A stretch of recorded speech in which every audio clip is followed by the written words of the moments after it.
हमारे देश में बेटियों के सुरक्षा के मुद्दे पर लोग बड़ी बड़ी बातें तो बहुत करते हैं, लेकिन जमीनी तौर पर बहुत ही कम लोग हैं जो इसके लिए काम करते हैं। और उनमें से एक हैं राजस्थान के कोटपुतली गांव के डॉक्टर आरपी यादव जी।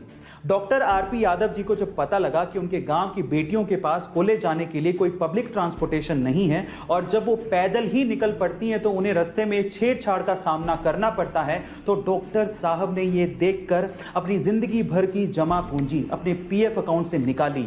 लगभग 19 लाख रुपए में उन्होंने एक बस खरीदी और 2016 में स्वतंत्रता दिवस पर अपनी बेटियों को एक बस गिफ्ट की और आज वही बस उन बेटियों को कॉलेज तक फ्री में छोड़ने के काम आती है। सरकार ने भी इसे बिल्कुल टोल टैक्स फ्री कर दिया और रोड टैक्स फ्री भी कर दिया। गाइस, इससे पता लगता है कि वाकई में आज भी बड़े दिल वाले लोग बहुत सारे हैं। गाइस, ये घटना सुन के आपको कैसा लगा चैट सेक्शन में जरूर लिखिएगा। आईएएस के इंटरव्यू का एक और इंटरेस्टिंग सवाल सुनिए और सुनने के बाद आप लोग बताइएगा कि आपको इसका जवाब आता है कि नहीं।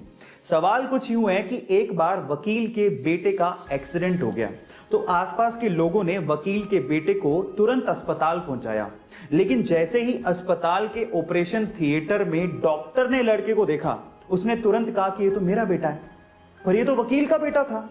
अब सवाल यह है कि दोनों बातें एक साथ सच कैसे हो सकती हैं। इसी बात का जवाब आपको चैट सेक्शन में लिखना है।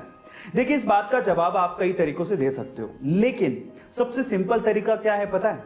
वो सिंपल तरीका यह है कि वकील उसका बाप था लेकिन डॉक्टर उसकी मां थी। गाइस, ये इंटरेस्टिंग क्वेश्चन आपको कैसा लगा चैट सेक्शन में जरूर लिखिएगा। इंडिया की शादियों में बेवजह बेफिजूल का खर्चा किया जाता है और वो भी दिखावे के लिए, और इस दिखावे की शुरुआत होती है वेडिंग कार्ड से। लोग बेवजह महंगे महंगे और बड़े बड़े वेडिंग कार्ड छपवाते हैं, लेकिन उसका इस्तेमाल क्या है? आमंत्रण के बाद उसे रद्दी में फेंक दिया जाता है। लेकिन भोपाल का एक परिवार ऐसा है जिन्होंने अपने यहाँ की शादी के लिए इस बेफिजूल के खर्चे को किया ही नहीं।